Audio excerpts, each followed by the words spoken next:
Hey everyone, welcome. Not back because this isn't a normal episode. This is a bonus episode of season 1. So welcome to the first ever bonus episode of the 245 podcast. Yeah. And this is so different that we're not even going to do an intro. No, we're so tired from doing them the last year. We're just not going to do it for 50 this one. was enough. Time to be done. Yep. Until next season. But this is exciting because we've never done a bonus episode. It's also exciting because someone is back in the studio. Someone is back. Joey, who's the someone? I have no idea. I'll give you a hint. They've been number one on a number of listens for the last year, and they have more than 245 listens on their episode. 300 to be exact. That is, who is it, Joey? It is Mr. Tien. He's back. He's back. In the studio. Golf clap, golf clap. Welcome back. Thank you. My first question for you, how does it feel to be the number one listened episode? Like, did you just know it would happen as soon as you were making it? Like, this is an absolute banger of an episode, or? It was fun. Man, I don't know. I mean, I guess I'm excited that people are interested in what I have to say. I don't know. I don't know if I have a major reaction, but it's definitely a big accomplishment. Yeah. One that I can add to my resume. Yeah, you should. You really should. Actually, just the top of the resume. Yeah. The number one streamed episode from the 245 podcast. And then I don't think I need hardly anything else. Yeah. Not even your name. That's the only thing. Yeah, just that. It's just a blank piece of paper with just that. Yep. That'd be pretty good. No, I mean, it was a really fun time. We had a blast. It was like 2 hours almost. Yeah. So we really. I think it was our longest episode, right? It is still our longest episode. It's still our longest episode. Yeah. So Time flew by. Yeah. Caught up about a lot of stuff. Talked about a lot of different stuff. So yeah. Yeah. So what have you been up to in the past year? Is anything different from the last episode? Yeah. Yeah. So I think maybe some of you guys know this. Some people might know this, but I'm going back to teaching. Oh, nice. Wow. Whoa. I did not know that. Yep. So when I talked to since I left teaching in 2020, I've gone through a number of different jobs. And probably about a year ago, I realized I wanted to go back to teaching because all the things that I had tried weren't anywhere near as good. And I don't know, I just felt that it was time to go back. I had tried a bunch of different stuff. None of it had really gone that well. And I think getting away from teaching, I realized that I liked it a lot and then I missed it a lot. So, excuse me. In 2 weeks or so, I'm actually 2 weeks from today, the day after Labor Day, we're going back and I'm teaching at a small new school actually in Roseville. It's actually right down the road from here. Yeah, it's probably like a mile. It meets at a church in Roseville and it's called Knox Classical Academy. So nice. Teaching there. Very excited. Teaching middle school there.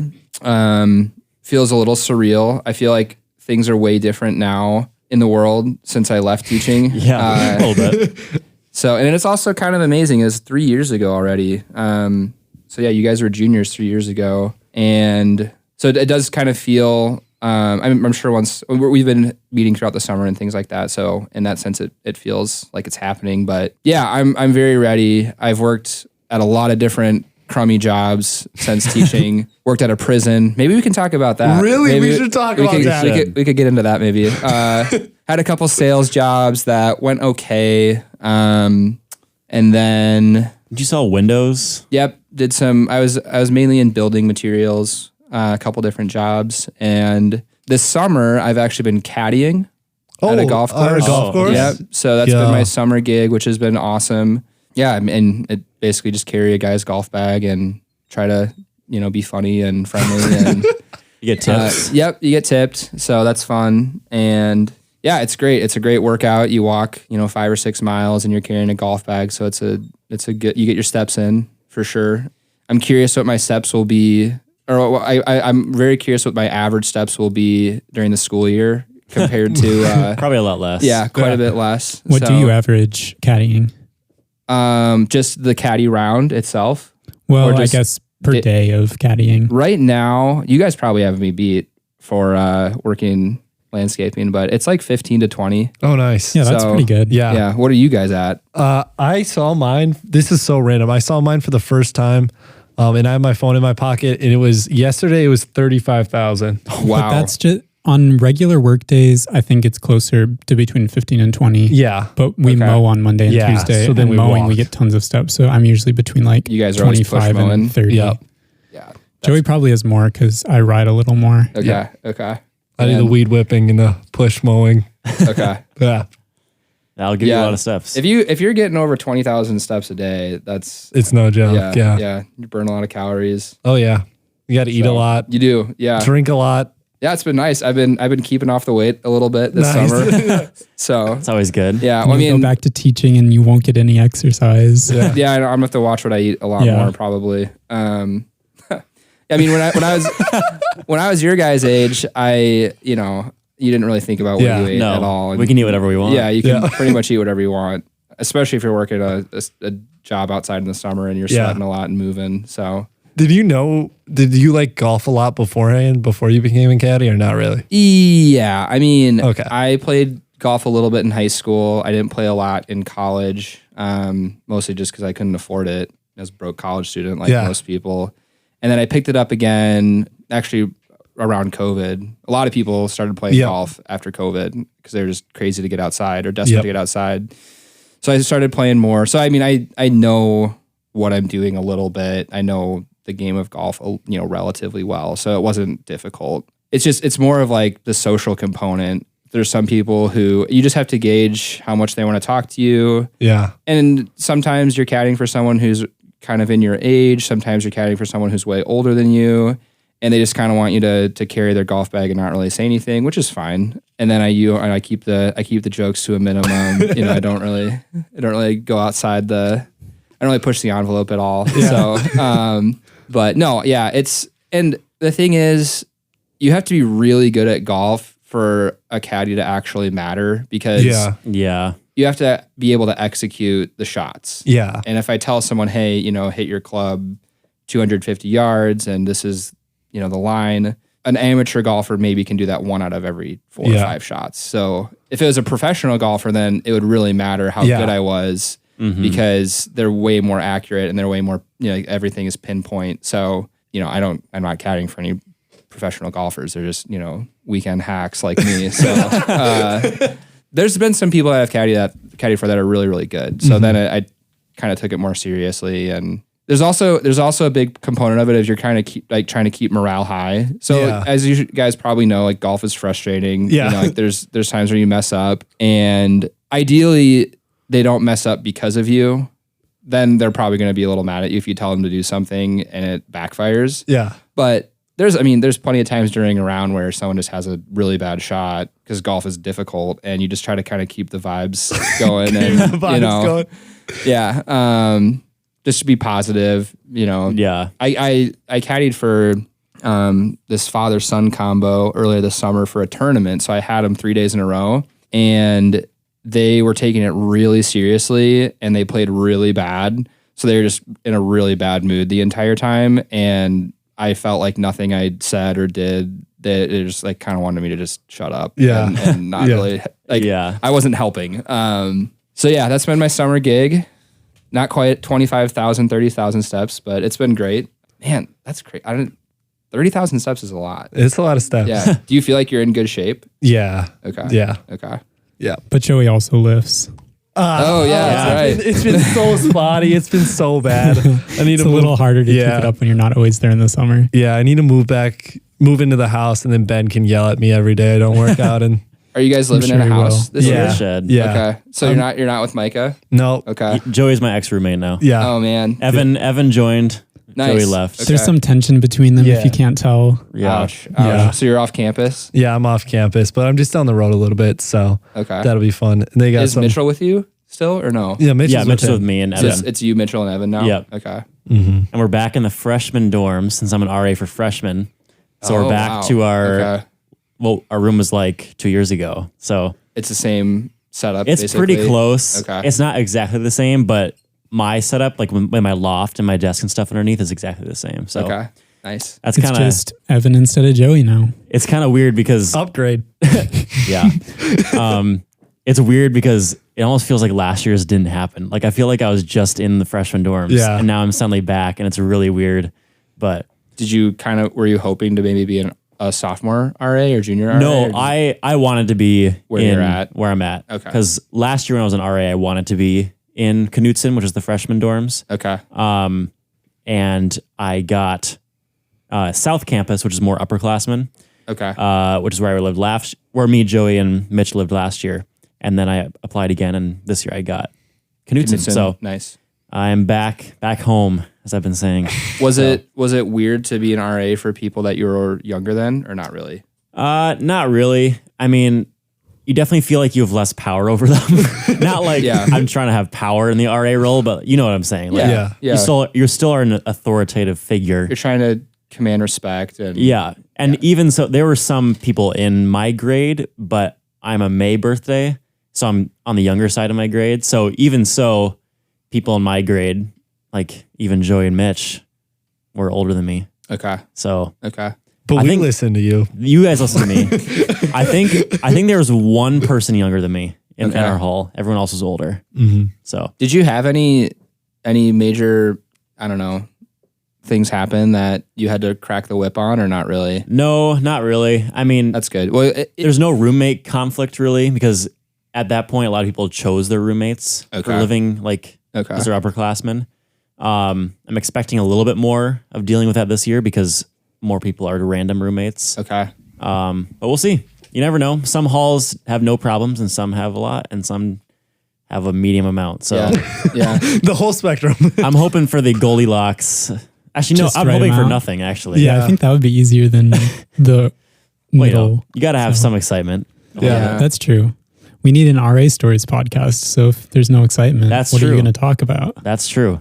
We still got to do that one. Well, Northwestern's probably too small for you to actually tell what really happens, right? For what? Well, if someone does something Like really, we can't use names yeah. or like Oh, yeah. really specific. or it'd be obvious who it scenarios. was. Yeah, no, probably not. Don't want to expose people on the pod.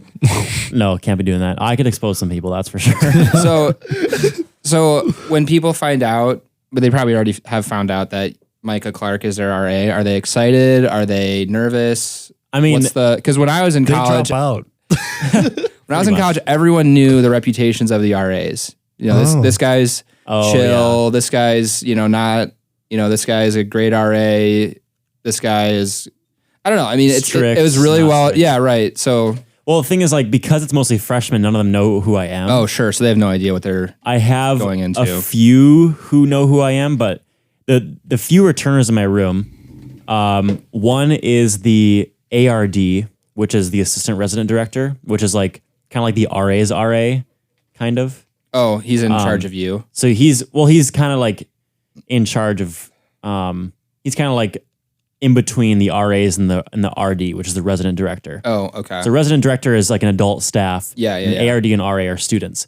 So the ARD is in my hall, and he has a roommate. So those two are returners. So they'll help you lay down the law. A little If- bit, yeah, okay. yep. An extra And set of then hands. we have the ministry partner, which Joey was my MP last year. Okay. So I have a ministry partner this year because everyone hall has one, and him and his two roommates are returners. So they all know who I am. And then I have only one other room that is 3 returners. And one of them I actually did have in my hall last year. So I don't know how he ended up in the stud, but Okay. he's there. So he's a chill guy. So The stud. yeah, it's the student center is the name, Oh, but it's okay. nicknamed the stud. Wow. So yeah, I did try to get Joey's brother, Braden, to get in my hall because you can email housing and say, hey, I want to be in Okay. Micah's hall or whatever. I text Braden that he should do that, and he texts and responds and says, "Are you fun though?" Yikes. And I Oh, said, man. I was like, I'll try to be. There's bound to be some interesting stories from Braden's freshman year. I'll just say he's not in my hall, so maybe he wants to have a little too much fun. Doesn't Do you know whose hall he's in? he is in Luke Rodemeyer's Oh, hall nice. actually? That'll be sick. And I told that to Luke yesterday. I was like, Joey's brother's in your hall. So Do you know how many people live on campus at Northwestern? Roughly. there are about 1,300 on campus traditional students. I'd say probably, I would bet just under 1,000 Okay. would be my Okay. solid And the guess. rest of the 300 are commuting or living off campus Yeah. or whatever. Okay. So there are, per hall, there's roughly 30 students. Okay. And there's a lot of halls. I don't even want to figure the math Well, out. each building probably has. And each building has different amounts. Yeah. So I mean, the stud has a ton. yeah, the stud has 24 halls times 30. 30 is a lot of halls. Yeah, a lot of kids. Over And then there's 6,000. a bunch over 6,000. My bad. Sorry. Math is bad. And there's a bunch of upperclassmen too. So yeah, it's definitely close to 1,000. Okay. I would say. So Joe, how do you feel about living off campus? Oh, I'm excited for it. Yeah. It's a very different vibe. It's Yeah. just more independent and like you got to figure out food for yourself. You got to figure out. AKA try to find people to swipe you in to the. I'll probably be doing that. yeah, he doesn't have a lot of dining funds. No, but I'm actually looking forward to like making my own food and stuff because that's, adulting skill. So Yeah. Yeah. When I lived off campus, when I was a senior in college, I did not make a lot of my own food. Oh, really? Well, I mean, I had cereal and ice cream. And What do you mean? You made your own food? You that's poured not milk making on the food. cereal. That is not making food. My one of the guys I lived with had this meal he'd make almost every week. And it was pretty simple, but he would do mac and cheese, and then he'd do some hot dogs, and he'd slice up the hot dogs and put them in the mac and cheese, and then put it and just absolutely drown it in barbecue sauce. Oh, that sounds awful. That's so gross. And at that time, I thought that was kind of a high class meal. That was fine dining because he actually had something on the stove, Yeah. Yeah. So If you use the stove, that's like the benchmark for a good meal. yeah, not quite, but well, maybe in college, but Yeah. for a college guy, just Yeah, that was As- the as long as you perspective of use- a college guy, not Yeah. in general. if you use the stove at all, then Yeah. you're doing something right. Yeah. Well, I'm hoping to use the stove a lot, but we'll see. Nice. Do you have a grill? We do have a grill. Okay. And I also got, the guys got me for my bachelor party, they got me a Blackstone. Oh, Like, nice. Okay. But it's an electric one, so you Is can that have it a- inside. Is that a flat top? Yeah. Nice. Okay. Yeah. It's sick. You'll have It's- to get really good at making stuff. Yeah. That's That'll the be- goal. Yeah, that'll be good. See, I'm not very good at grilling, unfortunately. I have a flat top too that I use a little bit. Oh, nice. But yeah, if you can start early and just kind of experiment and get better at it. But my dad Yeah. didn't grill a lot, Mm. so I didn't really learn Mine a whole lot too. from him. So I feel like that's something that I want to get proficient at so I can teach my kids how to do. Yeah. I don't know. Is your dad good at grilling? I can see Yeah. your dad being good at grilling. Joey's Yeah. dad He loves is grilling. so Yeah. good. He Grill grills master. all the time. Okay. Yeah. Yeah, you got to have him over and show you the ropes. Yeah. Yeah, I'll I've- learn that. yeah, I've been just- trying to cook a lot more too. My mom got me a cast iron skillet for my birthday. Oh, nice. Yeah, So- those are really useful. I have like a steak and some pork chops in my freezer right now that I'm planning on cooking up Yeah. sometime. So. You can do a lot in the cast iron. Yeah. You can. They're very, very handy. So Very I'm excited versatile. about that. Okay. Do you have you don't have a oven, We do actually. but is it at the end of the hall? No, the freshman dorms all have their own kitchenette with an oven, stovetop, Really? sink, fridge, and freezer and cabinets. Wow. Yeah. Has that always been the case? Yeah, since they built it years ago. It's funny because our dorm last year, which is the upperclassmen dorm, didn't have a kitchen, had it Okay. at the end of the hall because Okay. it used to be a hotel. Oh, is that the one across the street? Yeah. Okay. So the freshman dorms are actually nicer kitchen-wise Sure. than the one we were in specifically. But yeah, I'll do my own cooking. I can't really do like a ton of my own because I still do have a dining plan. Right. It's like How's the, $1,300. How's the food at Northwestern? It's good most of the time. But we had a little presentation from the Bon Appetit is the food service company here. Great name. And they gave us told us all these new things they were doing and actually made me really excited. For the first time since COVID, they're fully staffed this year. Oh, nice. So the food's gonna be a lot better. They have a new head chef and he has a really, really good resume. He's worked at some wow. high-end places. And he's already really excited to start going. They got a third panini press. Let's go. That's So they actually only had really, 2. Okay. Now they have 3, which will be really nice. Yeah. And just a bunch of other random things that are big improvements. So I'm really excited. I think the food's gonna be better just because they are more staffed. Yeah. So that'll be good. But yeah, I still have a $1,300 dining fund plan. Joey only has $250. I think I As have a commuter? 400. Really? I think. I thought commuters are 200. I think my bill was 400. Okay. You can just use Braden's. Yeah. Well, the bill, you get charged for food bill. That's not all your dining plan. Because when we paid for like $1,300 dining funds, you're actually paying like $2,500. Oh, right. So I think it is $250. Oh, maybe it is. And Mitch is over 21, so he also has $250. And I have a feeling he's not going to be doing a lot of cooking in the dorm. No, I don't think so. So we'll see how that goes for him. Yeah.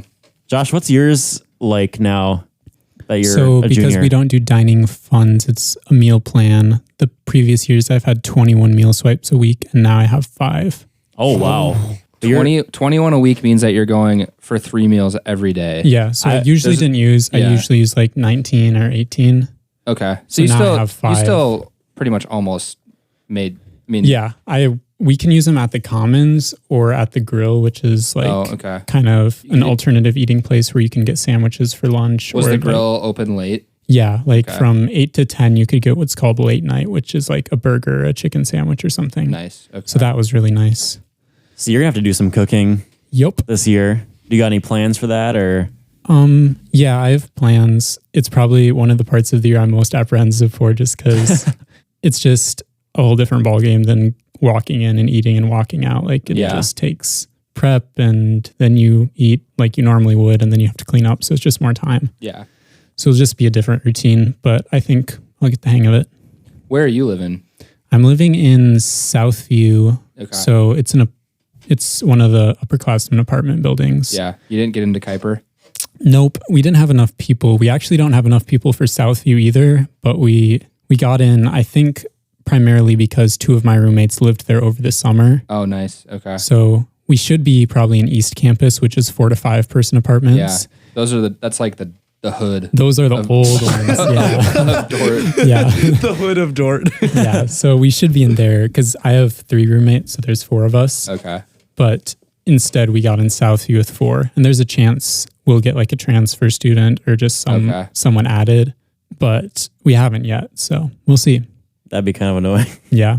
It Unless he's the man. Best. I know there's always a chance that you'll become best friends. So can't judge it before it happens. So Joey, what was your impression of Dort when you went down there? What'd you think? Oh, of I it? loved it. Yeah. Yeah. It's great. Everyone loved Dort. Joey just was like, it was never even a consideration. Yeah. He like visited there with me twice. And then I'm like, so what do you think? Oh, it was epic. So like, would you consider going there? No. Literally, yeah. Yeah. I was the opposite. Which I never understood, but You were the opposite, meaning what? You didn't like it? No, Mike was going I to do guess it, but I I was convinced him to come very in. he with wasn't the close. opposite. He was interested and was there might any go. animosity in the friend group No. trying to pull Micah between? No. I know. Because Well, I was, off the start, Mike was pretty like settled in. I thought he was going to Dort. And I was fine with that. I was like, well, I mean. And we didn't even know if Mitch was coming here at that point too. Yeah. Because I'm like, I want my friends to do whatever best for them. Like if it's Josh to go to Dort, I want him to go to Dort. I don't want him to be at Northwestern for me. But like I was the first one to like decide on Northwestern. And yeah, I love Dort. I mean, it's a great campus and it's great people, but it's also like Northwest Iowa, which I'm not a huge fan of. why is that? Because there's nothing around. There's nothing to do. There's not a lot of opportunities. Pizza Ranch. Not a lot of like I can't landscape like Yeah, but you don't work there. You're going to school there. no, but I work during the school year. Oh, got it. Okay. Yeah.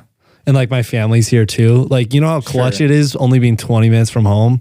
I don't like the Iowa hate on this Really? on this podcast. Really? Thank you, Mr. The, Tien. Appreciate the simulation hate, you mean? Yeah, I was an awesome state. What makes it so awesome? Oh man. Where to start? We're going toe to toe right here. Maybe this will be a So, 2-hour podcast again. What's awesome about Iowa? I'll let you think about it for a while. Do you know, well, just from a geographical standpoint, Minnesota's obviously superior. Okay. Literally. Because we have. Yeah, no pun intended. We have the lake. I mean, that's not. I don't know if anyone could make a convincing argument. Yeah. Otherwise, I don't think so. Yeah. Yeah. The hiking, even stuff in the winter. I will say in the winter, it's just as cold in Iowa. Yeah. But there's no ice skating. There's no skiing. Cross country skiing. Yeah, I mean, you're not. I mean, do you guys what do you do outside in the winter at Hort? I mean, you just Not much outside. go to basketball games. Well, Yeah. that's not outside. Yeah. But like, what do you do for? For activities? Yeah. I mean, we have the rec. So Yeah, that's really nice. baller. Okay. Yeah. And there's still the all season center, so we Oh, can go yeah. over and swim, and Okay. the ice rink is open. So You go to- I skate you- a lot. Do you go to Blades games every now and again? Yeah, Okay. because they're Yeah. See, a lot of Friday that's one thing nights. that Northwestern doesn't have is a hockey team. That is true. That Which is is true. kind of crazy because Northwestern, you'd think, since it's in Minnesota, state of hockey, Yeah. it would have a team, but It'd be pretty baller if we did. yeah. Okay, so geographically, Minnesota is way better Yeah. in pretty much every way. Yeah. Do you know what it means if I say someone's salt of the earth? Yeah. Oh boy. So, what do you think that means? It means like shining a light and being different and standing out. Not even close. Well, it's kind of what it. You're thinking of like you're thinking of salt and light, Oh, like yeah. in the Bible. Oh well, then what am I supposed to be thinking of? salt of the earth. Okay, well, just explain it, and then I'll go off of it. So, someone who's salt of the earth is just, I mean, okay, someone who's salt of the earth would be your dad. Like, no nonsense, just Yeah. kind of like a hardworking guy. Yeah. Like what you see is what you get. I think of like a really simple, good, honest farm like husband and wife Yeah. living and being kind to their neighbors and making crops and Yeah. That's right on the right track. What else? So what does that have to do with Dort?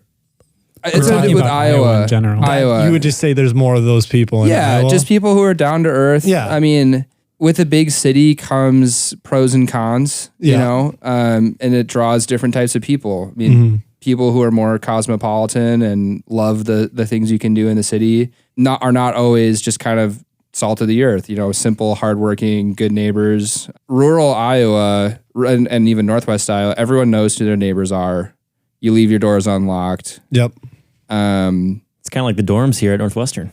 I mean, pretty much. I mean, my door's locked. Actually. Don't try it. It's definitely locked. So, I mean, I like Iowa because of that. I just think that, I mean, it sounds crazy to say like the people of one state are, you know, whatever, of a different nature than the people of Yeah. another state. But I do think that is kind of true. Yeah. So that's where I'd say Iowa has Minnesota beat. I don't know. There's drawbacks as well too. Yeah. As I've gotten older, I've gotten less enamored with big city life. Yeah. I would be way more interested in living in a small town. Yeah. Especially with kids. Yeah. So that I like a lot more, and Iowa just has a lot more of those types of. I mean, there's places in Minnesota that are like that too, obviously. So I don't know. People in Iowa are really hardworking. So yeah, I don't. It's hard to say exactly like how do you evaluate what's a better state Yeah. than another. I mean, I think there's some states that are awesome and some states that'd be terrible to live in. Yeah. So I like Minnesota. I like Iowa. I don't like I don't think it's as clear as what you guys always suggest that Minnesota's Yeah. clear. It's not even, you guys act like it's not even a question. Like, oh yeah, well obviously Minnesota's better than Iowa. Yeah. And I just don't think that's the case. Yeah. And see what I would I know it's probably a little bit of a bit. Yeah. Yeah. No, it's definitely a It's bit. definitely a Yeah. bit. It's We definitely- talked about bits Yeah. last time, right? Yeah, we did. We Yeah. did talk about bits. And this is Josh, I think you remember me saying this is like I love the people of Iowa. I just don't like the state and the location. And like I feel See, like that surprises me. The location or the geography? the location, well, kind What of don't both. you like about the location? Well, that there's not any big cities near it. So that's not the location of the state. So That's what would that be? like the geography and the makeup of the state? Okay, then I guess I don't like the So makeup you're of a the- city guy. You're a city slicker. I'm a suburb. Yeah. You're a suburb slicker. I like to have both. Best of both worlds. Yeah. He's a burb 'Cause slicker. If living here, you drive 20 minutes, you're out in the middle of nowhere. What do you drive like 20 about the city?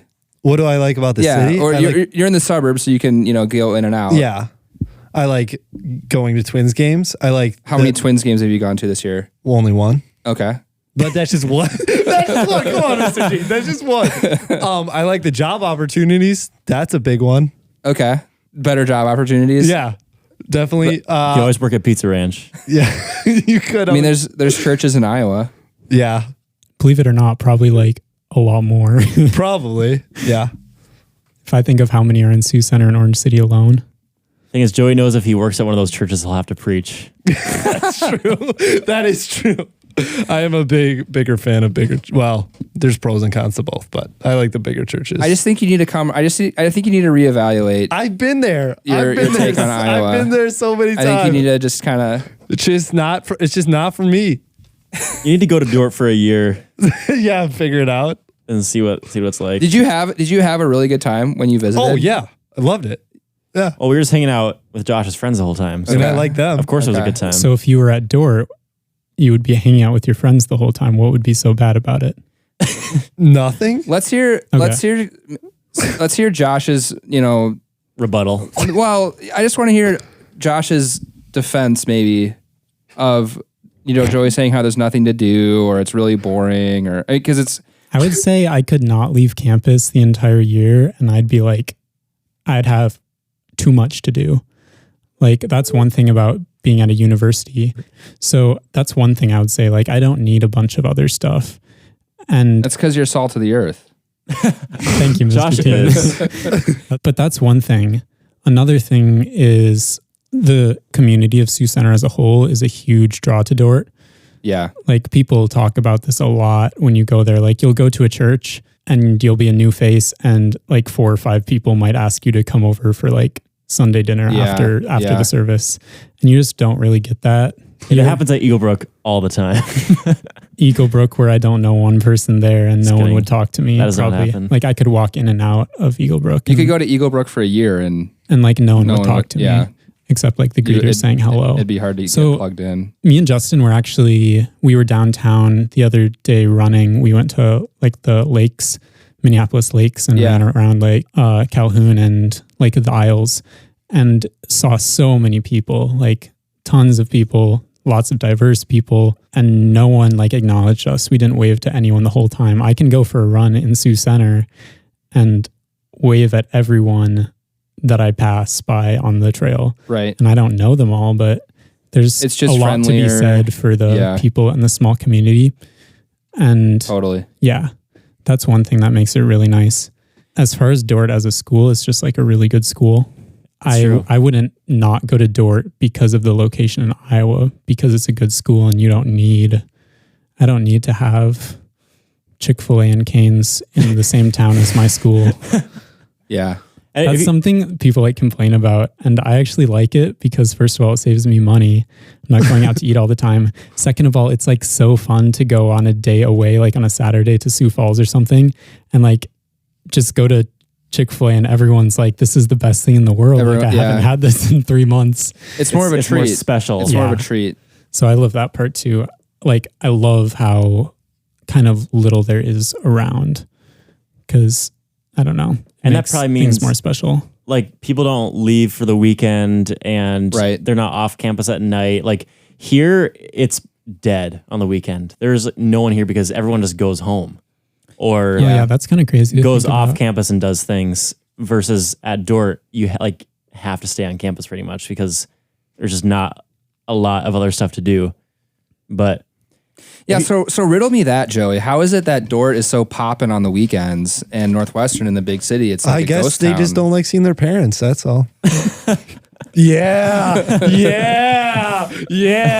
No, Josh is onto something with the small town community. It's hard to get that, and that wasn't a thing at Trinity because Trinity was in the suburbs of Chicago where I went. And I mean, if you look at a Dort basketball game on like an average Saturday afternoon and then a Northwestern one, the attendance is probably, I'm not exaggerating, triple. Oh yeah, if not more. I would guess that. I'd give you that. Yeah. Which, I mean, you like sports games, right? I do like sports games. Yeah. You like going to the ball game? Yeah. Twins game? Yeah. Oh my word! Really? That's what you're gonna keep going back to? Okay. I'm not gonna rag on you too much, Joey. I promise. No, I can take it. Come on. I do this all the time where a perceived benefit, like, oh, I love living close to Minneapolis because like I could go to a Twins game. It's like, well, how many do you go to a year? It's like, well, one. It's like, is that really a benefit? I think my point is that sometimes when things are actually really close and convenient, you actually don't do them as much. And to what Josh is saying, oh yeah, it's awesome when we go to Sioux Falls and go to Chick-fil-A because we don't go, and then everyone is just so hype. Yeah.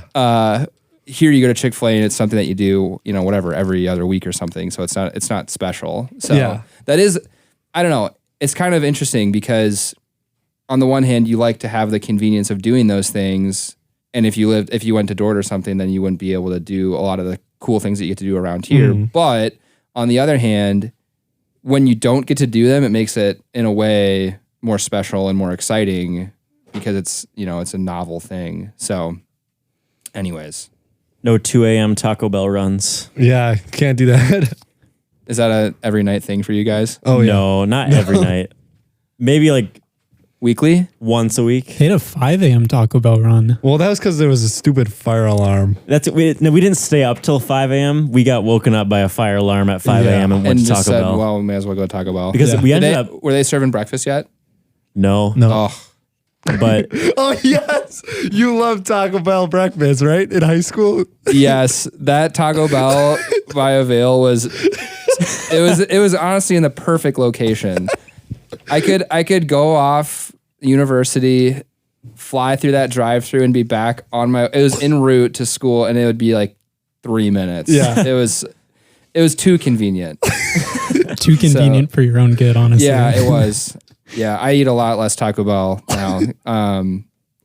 you don't bring your son to Taco Bell. No, he hasn't had Taco Bell yet. Okay. He hasn't had. I don't think he's had fast food yet. So It's probably good to keep it that way for a yeah, while. yeah. Not a good thing. Well, hopefully this conversation will make you, take a couple steps back on all your Iowa. Reflect. Yeah, Okay. yeah. Just back off Iowa a little. Okay. I'm glad you just came on the podcast just to defend Iowa. bit. Hey, I lived in Iowa for 2 years. I lived a lot of places, but Wait, where did you grow up? St. Louis, Oh, I thought it was in Iowa. moved to Michigan, Moved to Iowa in high school. moved to Iowa in high school. Okay. But my dad's from Iowa, so I have some loyalties, and and I'd say Iowa's a big part of, I don't know, not my life, but it's a part of my life, and so I like to defend Iowa. Okay. Yeah, Yeah. You're not the only guest who has come on defended to Iowa. Who else? Who else? Said? I don't remember, but I know other people have done it. I don't know if guests have. I think people in emails have. Oh, Oh, yeah. yeah. that's- okay. I can't think of true. any guests Yeah. who would have. We're going to hopefully represent some more Dordt people in the podcast this season. And so they can roast my takes. Yeah. So, Mr. Tien, have you been listening to the podcast? Because you've emailed a couple times. Yeah. Yes, I have. I don't listen to every single episode, but I listen to most of them. Okay. So What makes you decide what to listen to, what not to? I think If Mitch is on, yeah, I knew it. Dang it. if Mitch is on, I definitely listen. Which I am pretty disappointed that he couldn't make it tonight. Mitch is a slave to DQ. That's what it sounds like. It sounds like he works He's a on the ton. grind. Yeah. Yeah. He does. But in a week here, he'll be done. Yeah. So No, he'll be on. No, I think he works a month into school. Oh, well, he won't, I guess. Oh, yeah. Anyway.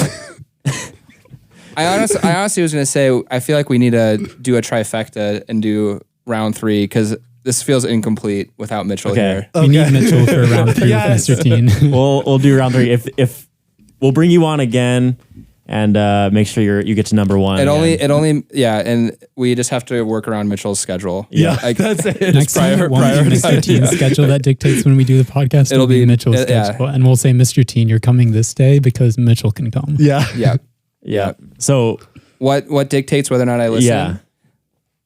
yeah. I mean, there's not really any rhyme or reason. I think if I haven't listened to, if it's someone I don't know, then Yeah, that's fair. I probably won't listen, or I'll listen to a little bit and then go to something else. So yeah, all the people who are connected to Avail, or that I know of, I've listened to. So the one with Jake the other week about sports, things like that. But no, I mean, I listened to a good amount of them. Yeah. Just I can't. You guys have some hardcore fans. Yeah, we do. I think you have some fans who are on their like third run through or something. It sounds like. Yeah. It's kind of crazy. I can't imagine listening to us 3 times over 50 episodes. That's crazy. Yeah, I'm not quite at that level. That's okay. I'm not either. But what have you thought because we haven't heard your thoughts since, besides your emails, I guess. But like, what are your thoughts on the episodes? Have they gotten better over time? How the podcast is progressing? Yeah. Yeah, I know. I really like it a lot. It's funny that it's still going strong. Yep. I don't know if you guys thought that you would be doing this for a year, or if it was just, I don't know. I don't know what your expectations were going into it a year ago. It was just kind of a fun little thing. And now it's actually turned into something that people like. And, you know, we have merch. You got merch. Yeah. So, I mean, I haven't listened to the one with you guys playing Mario Kart. That was the most recent one. Yeah. I looked at the description and I was like, I don't know if this one's going to be for me. Oh, it's so chaotic. It's so chaotic. Funny side note, we can continue this in a second. But when I was editing it, actually, as I was recording it too, the mic I was using was acting a little weird. And I felt like it was picking up a lot of room noise. And then when I was editing, I was like, wow, this is a lot noisier than usual. And you could like hear a bunch of background stuff. Which really? honestly wasn't bad for that episode because it was kind of fun to be able to hear like the track music and like some of the controls. Was Mitchell on that one? Yeah. Mitchell well, then I need to go back and listen. You probably should. Mitchell was getting a little triggered because he wasn't beating us every round. I was gonna say, it sounded like you had like one mic set up. For most of the episode. We did have 3. So Mitch had a normal SM58, which is the kind we always use in my basement. Then me and Joey had condensers. But today I was picking up my mics because I'm like packing up for college. And I realized that the mic I was using, I had backwards in the stand. So it was pointing away from me. And then I kept turning up the gain to get it to like the right level when I was talking. But it was picking up from like the other side of the mic. So it was actually facing at the TV. But that's why there's a lot of room noise and that one's just noisier. Yeah. Well, the ones in your basement are usually pretty good. Yeah. It's kind of just relaxed and fun. Yeah. The basement episodes are usually a vibe. Yeah. I would agree. No, I think the ones that you guys have a concrete plan, like the rankings one, those ones are awesome. Oh, yeah. I mean, if you spend 5 minutes or 10 minutes, however long you spent, you know, thinking about what you're going to talk about, I think that it usually goes a little bit better. I think you guys have done a good job of having guests on. It sounds like you have people clamoring to come on. Yeah. We've listed like 10 people that have asked to be on. Okay. That have not gone So I think on it's yet, more than We're in that. high demand. It might be like closer to 15. Yeah. Okay. But yeah. I mean, it's not easy to coordinate schedules and I'm sure it's not easy to get everyone on who wants to be on. And also like some of the people that want to be on, we're not like super connected to. Sure. Too. So it might be harder, but you know, we'll look into it and think about it. But yeah, totally. Yeah. No, I have stayed pretty loyal listening. I will say this.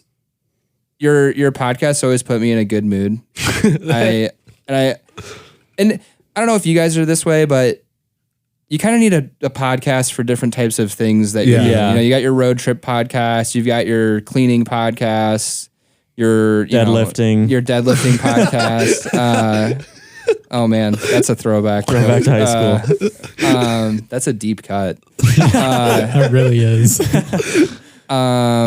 So I usually plug in your guys' podcast when I'm doing stuff around the house. If it's late at night and I'm just, cleaning up or tidying or something. So no, it always is really enjoyable to listen to. You guys are always excited and keep it lighthearted. And I was out in Idaho actually this summer for some training for my school, and I think I rifled through like 4 or 5 of your episodes on the flight. Nice. So yeah, no, it's great stuff. Nice. I have a question. You sent an email one time saying that I was the opposite of based. Do you remember why you said that? Oh, what I said? Oh boy.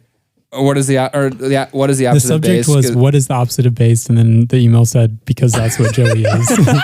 P.S. Jane Austen was as based as they get. That was a recent one. Yeah, so this is an interesting one. So I take back what I said because you follow. Initially, is because of how low you ranked the football. Oh, really? Okay. Yes. Which I agree with, by the way. You agree with me? Joey's ranking. Yeah. Okay. It's really hard watching football on TV. It's very low. Takes 4 hours, tons of commercials. Yeah. It's very overstimulating. I think the sport itself is pretty great. Okay. But I also think with all of the TV deals and just what it's turned into, it's kind of it's not as about the sport anymore. It seems like with social media and things like that. But I should have emailed because you totally redeemed yourself with your Disney sus Really? episode. Let's go. So You think Disney's sus? oh my goodness, yes. Oh man, yeah. Well, I'm glad I was able to redeem. Yeah, you myself turned with it around. You turned it Okay. around just a week later. Okay. It was mostly a joke. Okay. It was mostly. Joey was jokes. pretty hurt, I think. So I just. Kept you up at night. Yeah, I just laid awake. It was mostly just to mess with you. But Okay. I was unimpressed by your football ranking. But I don't know. It's really hard to do like an overall ranking of a Yeah. sport because there's so many different things that you have to factor in. And I think that almost all professional sports are kind of garbage now. Yeah. I think they're just turned into such production and there's just so much of it feels kind of, I don't know, manufactured. Yeah. So I think and even college sports now, it's I think getting that way too. Yeah. So it'd be interesting to rank sports. Okay, rank professional sports leagues like the NFL, NBA, whatever, and then ranking like the sport in essence. Yeah. you know, like playing in the backyard. Yeah. yeah, or even or like, like- from a Yeah. team standpoint, like from playing like a high school sport, Mhm. where it's like a little bit more pure in a way. Yeah. because like you're not getting paid to do it or anything. It's just like for the love of the game. Mhm. So, yeah, Okay. Well, I'm glad we got that figured out. we got that cleared up. Because I say a lot of stuff on the podcast, so I was like, What did you suspect that it was something that you had said on the podcast? Well, yeah. Well, what did you have any ideas? Of what it No, was? not a Oh, specific okay, thing. okay. Because I mean, I have a lot of takes on the podcast. Joey says a lot of controversial I things. I do. So I just don't even. I think I probably agree with most of your controversial Okay. stuff. Okay. I would guess. Okay. Have you played pickleball? Yeah, What's your thoughts on pickleball? I like it. I don't like how it doesn't really reward athleticism. See, Josh, I was telling you that. So And I don't think that's a detriment to the game. I think that's a good thing for people who are athletic to get put in their place. Oh, nice. Okay. yeah, I mean, it's really accessible. It's probably the most accessible sport I can think of. Like Really? there's like no barrier to entry. Yeah, that's true. Almost. Yeah. I mean, I've played pickleball with people who are really unathletic and they can pick it up and it's fun. So that part of it's great. Yeah. But any sport where you can have like an 80-year-old guy Yeah. like just dominate a 25-year-old guy, I don't know. I mean, it's not wrong. It's not bad Yeah. per se, but is it the best sport? I don't know. I feel like a really quality. I don't know what I'm trying to say, but like a sport that doesn't reward athleticism. I mean, there's skill involved in pickleball, but I don't know. I like it. I play it a lot. Oh, you do play it a lot. Yeah, I play it quite a bit. We should play My- sometime. We Yeah, that'd be should. fun. You want to play pickleball? That'd be so much fun. That would be, yeah. Do you have I- your own paddles? yeah. So I just got my own.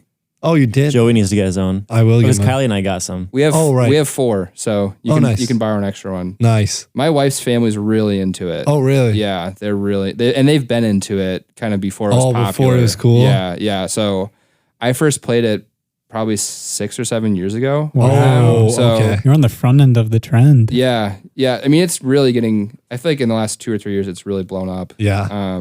No, I love playing. It's a great time. You can play for a really long time, and Yeah, that's true. I mean, I would probably prefer to play basketball. And if I just were to show up with 5 random people or 5 friends, and it probably wouldn't be that fun if they don't know how to play. But Yeah. you could show up to a pickleball court and people can kind of just Yeah. get in there and it's fun. So Mm-hmm. yeah, I guess it just depends what you're looking for, how competitive you are and what you like. Yeah. I think I played for the first time senior year of high school in the sports IBU we did. Do you remember that? Was I in that? Yeah. We played All in- 3 of us were. We played. It was with Pickleball? Mr. V. Didn't we, Josh? Did we play it in the gym? Yeah. Or was that badminton? Oh no, we did No, play we played pickleball. pickleball. We played Pickleball would be pickleball kind of for weird the in the gym team because I sports. feel like the ball would bounce a little bit. Yeah. I mean, there Faster. are indoor balls, but even so, it's not an actual indoor Yeah. pickleball court. Yeah. And then we played at a park by Josh's house or Joey's house or something. And then I didn't play for like a year.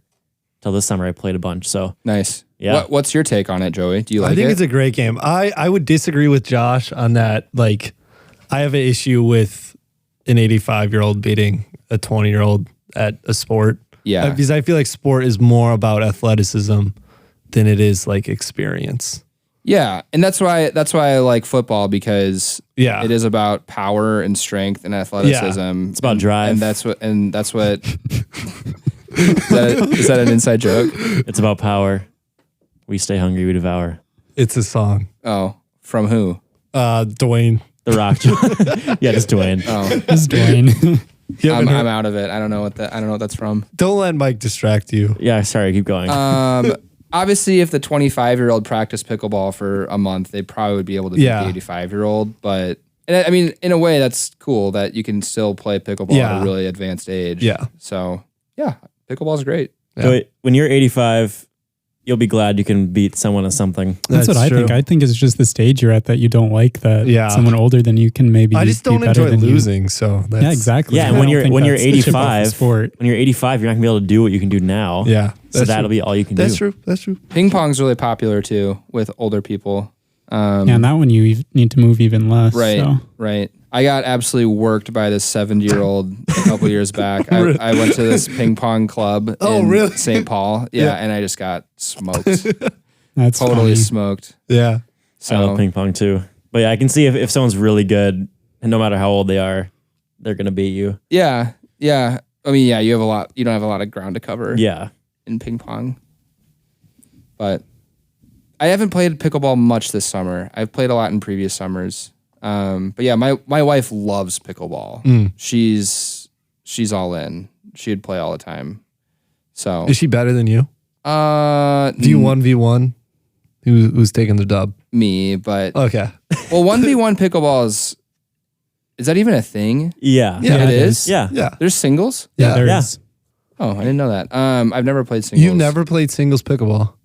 Is it the same It rules? is exactly the same. It's except for kind of. serving. Serving's is a little different. different. Yeah. What's the difference? Josh. In serving. I mean, when you're playing doubles, like each side gets 2 serves, right? Oh, So yeah. singles, you just side out and it goes to the other side. Okay. And when you have an even amount of points, you serve from the right, odd left. Okay. I would definitely beat her. That's because I'm faster. Yeah, I don't know. I would win. There's not really any way of getting around it. But You're going to try and soften the blow, but Yeah. nope. Gotta be honest. she would say the same thing. Yeah, no, she's good. I think a lot of pickleball is just understanding how to play it. Yeah. Because if you go into it thinking that you're going to play it like tennis, Yeah. you might get embarrassed. And that's the part of it that I maybe don't like as much, is it's a lot of just sitting close to the net and kind of lightly. It's like a touch game. Yeah. Yeah. And there's sometimes too where it feels like you have a really good shot. Like it feels like a full forehand, comparable like what a tennis forehand would be, and you hit it really hard, and you think it's a great shot, but it just like it's returnable. You know? It's not as easy to hit like a winner, if Yeah. that makes sense. I think that's what it's called in tennis. Yeah. It's probably because of the ball. Like the ball is just Yeah, it you just can slow it down. slows down, really really quickly. So Yeah. and you can't really put spin on the ball. Yeah. Not really. If you can, but I guess you can put some topspin on it. That might You can work. put spin on it. It just doesn't have as much of an effect. Yeah, Yeah. you can, but it doesn't really do hardly anything. So, anyways, I like to try to put spin on it. Doesn't work most of the time, but it's hard. it is hard because the air is passing through the ball Yeah, because there's holes in the ball. So it's not there's some physics at play that aren't in. No. Like ping pong, you can put a ton of spin on it. Oh yeah. Yeah. I like doing that. So Nice. Okay, I got a question I wanted to ask you, and I think we heard this story in high school, but do you want to tell us the story of how you met your wife? sure. Yeah. What do you remember about it? Nothing. I just remember. I remember you didn't invite us to your wedding. But also that was before I met you, so I got suppose- married That was before probably fair. right? I thought Yes. 2018. maybe before you. no. You guys probably No, Wait, we- 2018. Yeah. 2018, we were It was end of our freshman year. Yeah. So I guess I did know you. I should have invited you. I thought you were already married. Teaching you for one trimester. Yeah, pretty unbelievable that you didn't think of inviting Micah.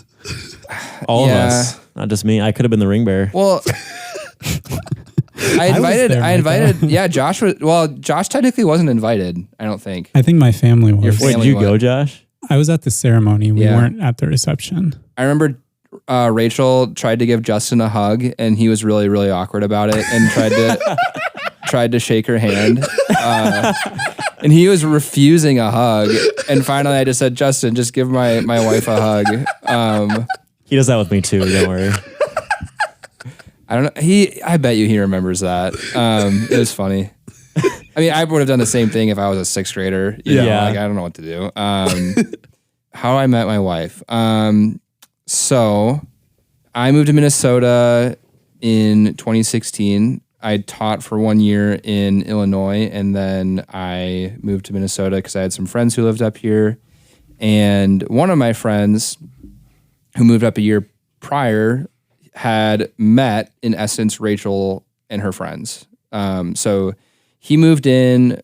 He found it's a funny story. He found an ad on Craigslist. He was moving to Minneapolis after college, and he didn't know anyone. Yeah. So he got a job up here, and he needed a place to live. So he found a post on Craigslist that said Christian guys looking for a roommate. Wow. So he's like, okay. You're looking for a girlfriend. Christian guys looking for girlfriends.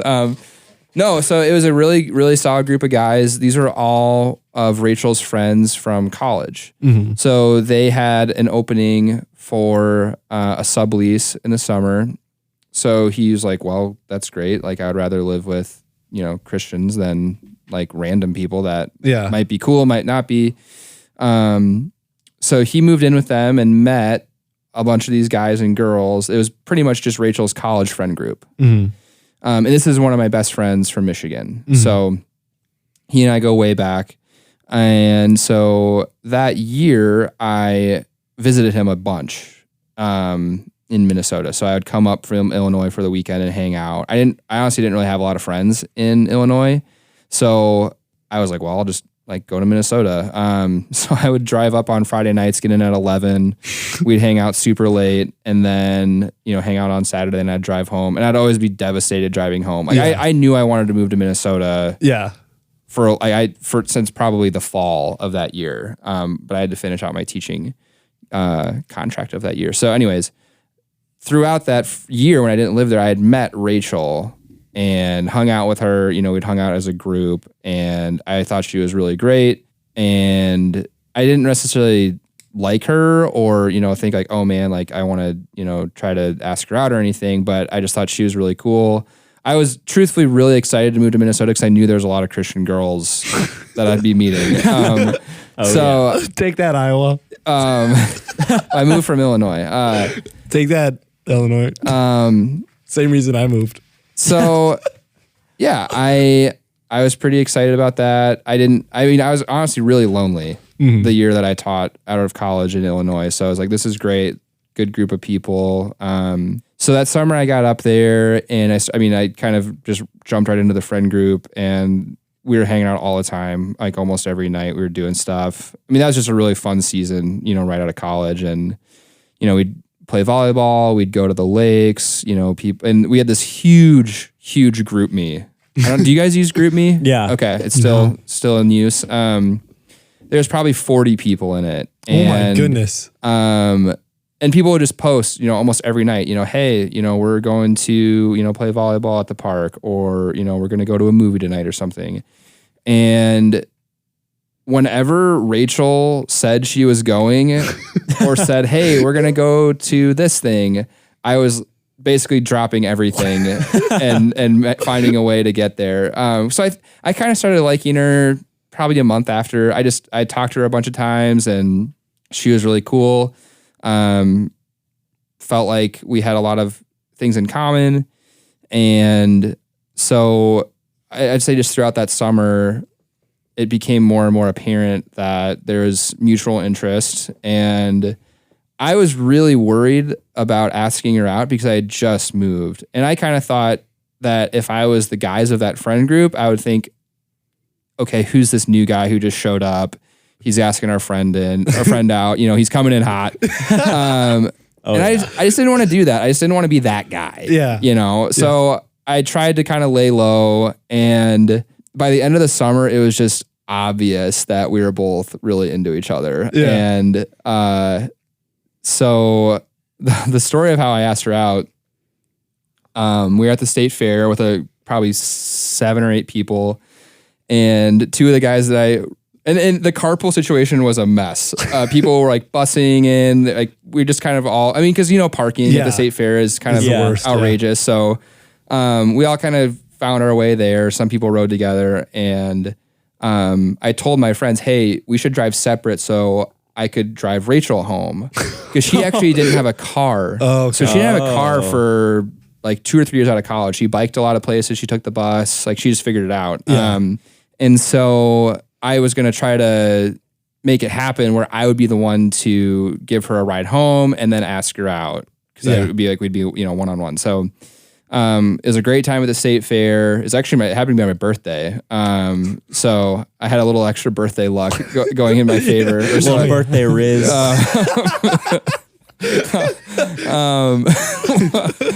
So the end of the night rolls around. I'm getting nervous, and the plans are falling through because people are like, oh, hey, we'll just ride. We didn't really know, who was going to ride with who. It was kind of a mess, and we were trying to figure out how people were going to get home. And my boys knew that I was going to ask her out. So my friend Joe, I always remember, he's like, okay, we'll take so-and-so home. Tien, you take Rachel home.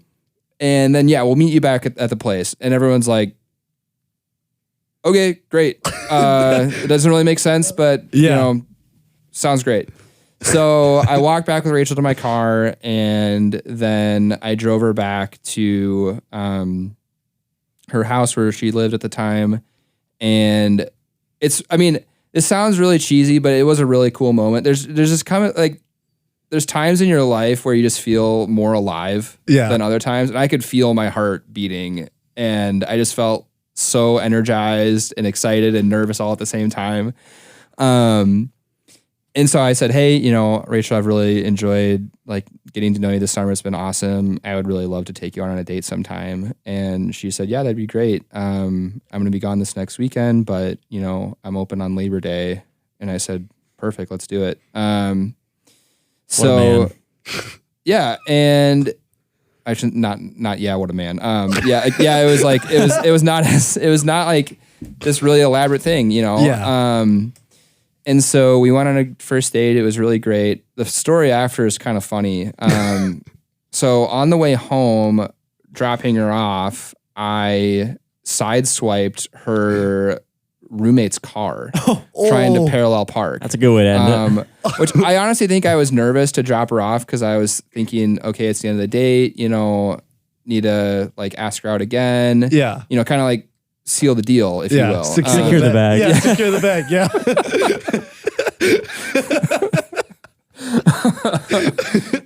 keep chiming in with like youth or keep the Gen Z slide covered as much as possible. That's why we have Mike on. This is how he learns. Yeah. You got to learn it before you start teaching in the school. Yeah. Oh yeah. So I sideswipe her roommate Alyssa's car, and I'm just thinking, this is a disaster. I had never met her roommate before. Oh. So, I go to the house, I walk Rachel in, and Rachel actually says in retrospect that she really gained a lot of respect for me, how I handled it. I kind of thought I handled it like a loser. And I said, hey, Alyssa, I'm Alex. I've got, by the way, like, sorry, like I kind of swiped your car a little bit, parking. I'll come back to fix it this week. And thankfully, both of us drove, pretty old cars. Yeah. So it wasn't like very old cars. Yeah. So, and you could hardly tell. Oh, okay. It was really minor. I honestly took all of 10 seconds to undo it. I basically had to buy, there's some stuff you can buy at AutoZone that's just like detail stuff in it. It's like this paste that you put on a rag and wipe it off. Yeah. It took 10 seconds to. Oh, nice. But I felt really bad, and it sounded really bad too. Yeah. It sounded really loud. So, anyways, I go in there and I just think I need to get out of here. I'm super embarrassed, and I also want to make sure I take care of this and fix it. It was also like 11 o'clock at night, so I was, like we needed to go home. Basically, what happened was I didn't secure the bag because I didn't follow up with Rachel. I was and it was just kind of not hectic, but it's just like a weird way to end the night. You fumbled the bag. Big fumble. And I think if I would have kept my composure, I'd have said, okay, great. I'll come back. Also, Rachel, this was great. Can we do it again sometime? I'd love to take you out again. But I fumbled big time. So I had in my head that this was so dumb. But I had in my head that I wanted to ask her out again in person. Yeah. And not call her, which was kind of unnecessary. This was kind of leaning into some of my, anti-technology, sentiments where I was like, I really want to, I don't want to be lame and, ask her out on, whatever, MSN Messenger like I did in middle school. GChat. GChat. Oh, GChat. Don't get him started. Don't get me started. So I thought, okay, what I'll do, I'll go to AutoZone, I'll get this stuff, I'll go to the house, I'll fix the car, and then I'll also ask Rachel out on another date. Like, it'll be great. Simple, right? Mm-hmm. And it just, for whatever reason, her roommate's schedule, my schedule, and Rachel's schedule just was not clicking. Yeah. For that to happen. So this is really bad. This is one of my biggest, just lowest moments, most shameful moments. It's bad. Like 2 or 3 days go by and I hadn't followed up with Rachel yet, which that's awful. Like if you take a girl on a date and then you don't ever follow up, that's a really low thing to do. And I don't know why. It hadn't clicked in my head. Like, dude, you need to follow up with her. Who cares about the car? Like, you can fix that. And Rachel said in retrospect, she's like, why does he keep texting me about like Alyssa's car? Like, does he want to go on another date? Like, what's going on? Yeah. Anyways, finally, it was a Thursday. We went on a Monday. I was actually in the Blaine campus parking lot. Oh. It was after something. I don't know if it was like a soccer game or something, but I was like, this is dumb. I need to call her.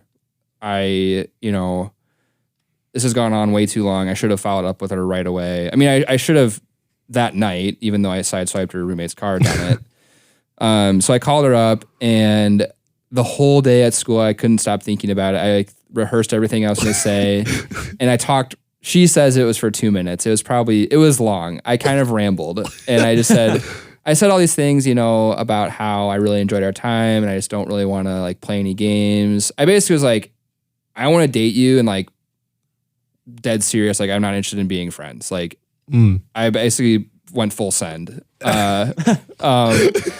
And it's catching on. Yep. So, which was good in retrospect after having not said anything for 2 days. And it was funny. I was super nervous after I delivered this, long speech about why I wanted to like be your boyfriend, basically, and be exclusive. And she goes, "Yeah, I had a great time. That sounds good to me." Like, she's like, "Is this guy done talking yet?" So, anyways, yeah. Then we dated for a little under a year and a half, and then got engaged, and then we had a short engagement. It was only 4 months, which was great. Nice. And then 2018. So it was fun. Really fun time of my life. That was my first year teaching at Avail when I was dating her, and it was bad. I was out like on school nights till like 1 a.m. hanging out because she had a nursing schedule. So she was. That explains a lot, freshman year. Well, it would have been your 8th grade year. Oh. So that explains nothing. That explains a lot from 8th grade year. He coached us still. I know, and we had the winningest season ever. Yeah, so maybe, Maybe that was good for him. I was just running on, I was it was like very high adrenaline all year because I was really excited to be dating her. I was living in this new city. I really liked Avail. It was a really fun year, but I did not sleep a lot because like it was fun. Like we really liked hanging out, and we didn't see each other every single day, but when we did hang out, we'd always have really good conversation, and we also had a good friend group too that was always doing stuff. So, I remember there were some nights where it was like 1 a.m. I was like in the dead of winter. Oh yeah. And I was leaving her house, and I was thinking, this is like, I did not want to get in my car and drive home in the cold, and I need to get up because I kind of know what I'm doing for like like 8th grade or whatever, like 9th grade history tomorrow. But I need to like figure that out too. So yeah, that's basically it. Wow. That was wild. That was a wild time. Yeah. It was just, yeah. Yeah. And then this summer we hit our 5-year anniversary. Nice. So Congratulations. yeah, It's thank been you. 5. Oh my word. Yeah. Yeah. I'm getting so old. I can't believe how long ago that was. Yeah. That I got married. Well, because that's just when we were in early high school. Yeah. And it was a while ago. Yeah. Yeah. It's funny. There's a story I told that year advisory was weird. We didn't really have a good thing going. It got a lot better in the following years, but for whatever reason that like, I don't know, things just weren't clicking with my advisory. And people still talk about this, how I told my students that I had gotten engaged and no one said anything. No one. I remember hearing about that. It was really weird. And I was like, all right, great. Like, I figured you guys didn't care anyways, but now I know for sure. My suspicions were confirmed. Yeah. Yeah.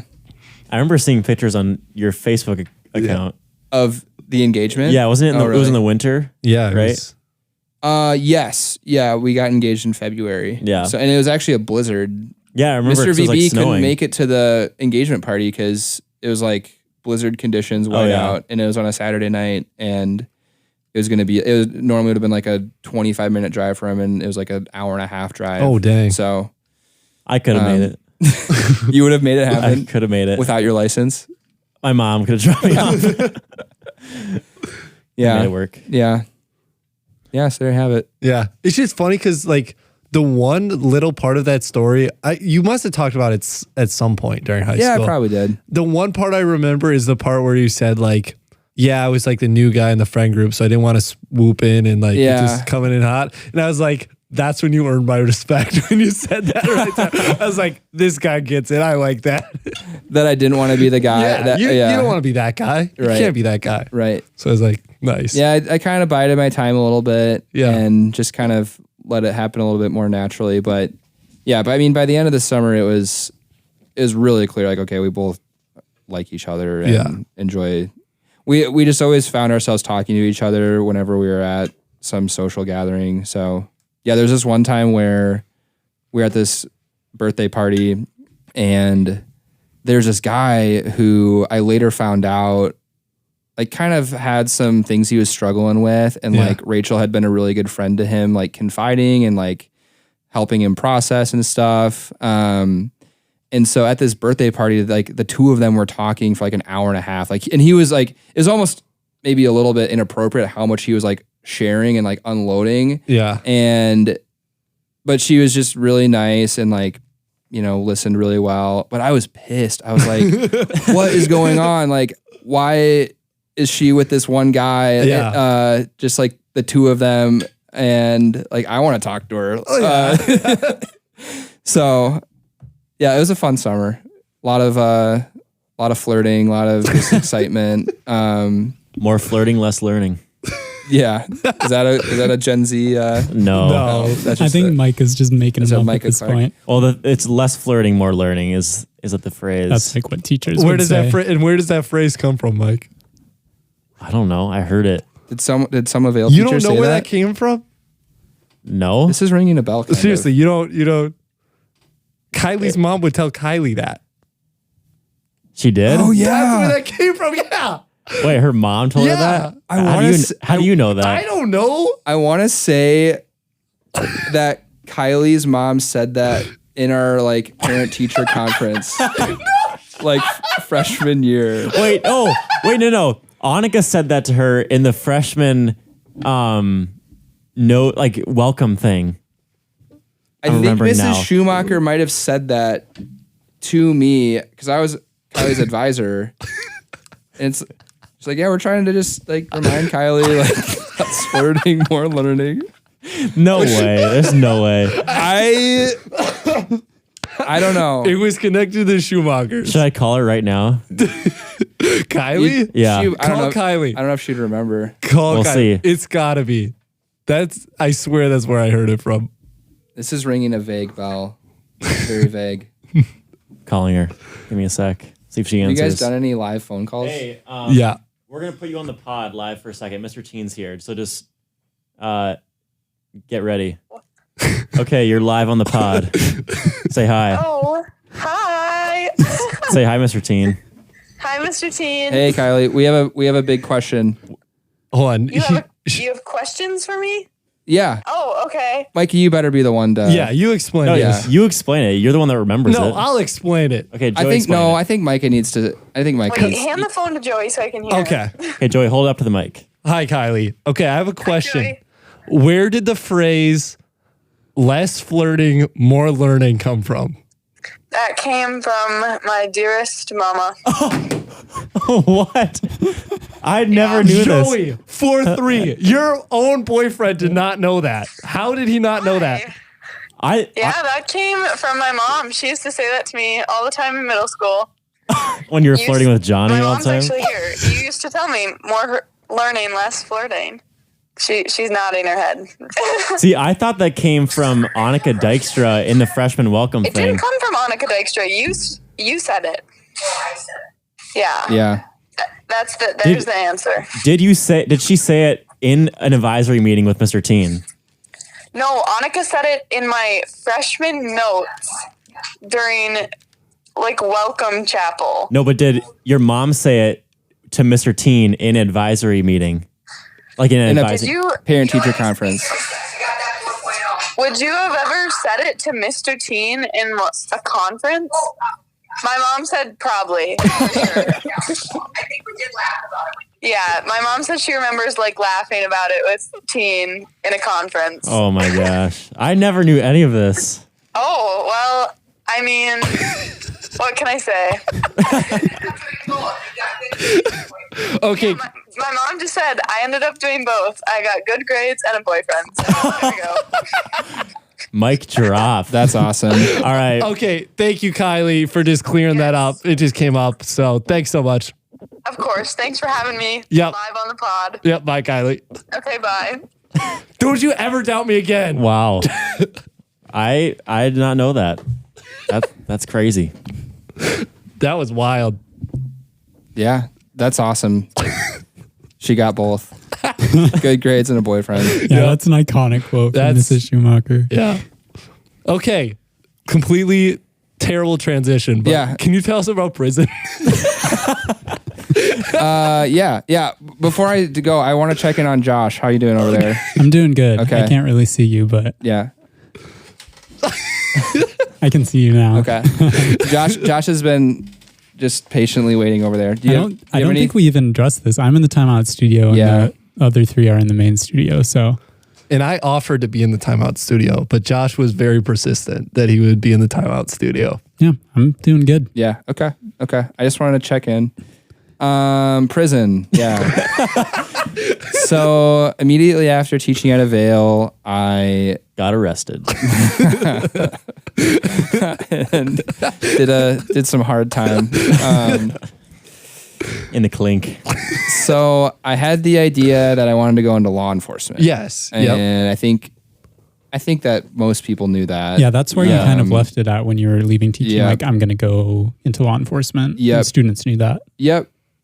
And so I was taking classes and I couldn't obviously just start becoming a police officer immediately. You know, you had to get at least it's different by state, but you had to get an associate's and then ideally you have some experience in law enforcement. So there's a lot of different routes you could go. You could work in a prison. You could be you'd be a correctional officer. You could be a security guard, or you could even be a mall cop. You know, you could do something. So something that's, you know, has to do with security or, you know, whatever law enforcement. And everyone that I talked to quite a few police officers suggested doing corrections. Mm-hmm. They felt that was the best kind of on-ramp and the most helpful thing to do as a precursor to being a police officer, just because you have a lot of interactions with criminals, and a lot of being a police officer, you talk to criminals or you're talking to people in intense situations, and that happens at a prison. So they suggested that it was great for just kind of transferring of skills that you need to be a police officer. Because a lot of being a police officer is talking to people. Yep. It's way more than what you think. People think like being a police officer is, chasing down bad guys or something. Yeah. But a lot of it is just calming people down. Like you're responding to some situation where someone's, freaking out, or it's a, intense situation, and the police officer is there just to kind of, hopefully resolve the situation and be a cool presence. So yeah, I don't know how much time we want to devote. I feel like I could talk for a long time about it. I don't want to go into like so many details, but not that it's bad or anything. Are there like a few specific stories from when you actually started working? Yeah. Oh yeah. Oh yeah. So it was shockingly easy to become a correctional officer. Really? And I had to take some tests that was a total joke. Oh. Basically, do you have any semblance of common sense? Yeah. And then there was a 6 week only academy. So you get hired, and then you start your academy, and then after that you start working. So 6 weeks is not a very long time to prepare someone to work in a prison, but they're so desperate for people and they need people to work that they just kind of expedite the process and make it go, relatively quickly. So I remember on my very first day of academy, I was looking around at my fellow companions, and I was very, very underwhelmed. They were not like, it was not, we'll just say this, it was not Minnesota's best and brightest that were in my academy class. Paul Blart Mall Cop. Yeah. Yeah. And I was really discouraged initially from the academy, because I couldn't even feel like, I feel like I couldn't even find any normal people. Yeah. A lot of people had been kind of burned out at a different job, and they're just trying this, and it was like a last resort thing. I ended up meeting two guys. One of them I stayed in contact for a little while afterwards, who were really solid. I think one of them's actually a Minnesota patrolman now. So he was good. But yeah, I remember just being at the academy, and it was just, I remember thinking, what am I doing here? Right away I got a bad impression, and yeah, so go through that, and then I started working there, and there's 3 shifts, so you could work either 6 a.m. to 2 p.m., 2 p.m. to 10 p.m., or the overnight shift, 10 p.m. to 6 a.m. And I worked the morning shift, 6 a.m. to 2 p.m. For the time that I was there, and yeah, it was just a terrible environment. Just super negative. The people who worked there were also very negative, and it was just a very dark place. Yeah. I think there were probably some Christians that worked there, but there was not very many, and a lot of people there were just really crude. And I was like, this is ridiculous. Like,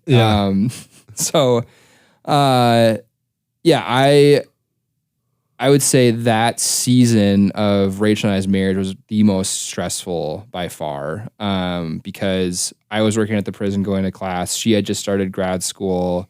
I was really stressed out. She was working and going to grad school. And it was like, eventually I just hit a point, I was like, we just can't keep doing this. Like, this is terrible for our marriage. Like, we feel like we're both really stressed out. And we're just like, getting into stupid arguments all the time, because we were both like so anxious. And I was like, okay, I don't know what I'm going to do, but this is after like 5 months or so that I was like, we're done. Like, I don't know what I'm going to do, but I'm going to figure something out, and we need to stop doing this. So that was kind of, I don't know, that was discouraging, because I really had thought that I wanted to be a police officer. And at that point I kind of thought, well, shoot, I quit teaching, and I kind of gave all this up for this new thing. And now it's not even been, 6 months and I'm already onto something else. And so that was kind of hard to work through, just on a personal level.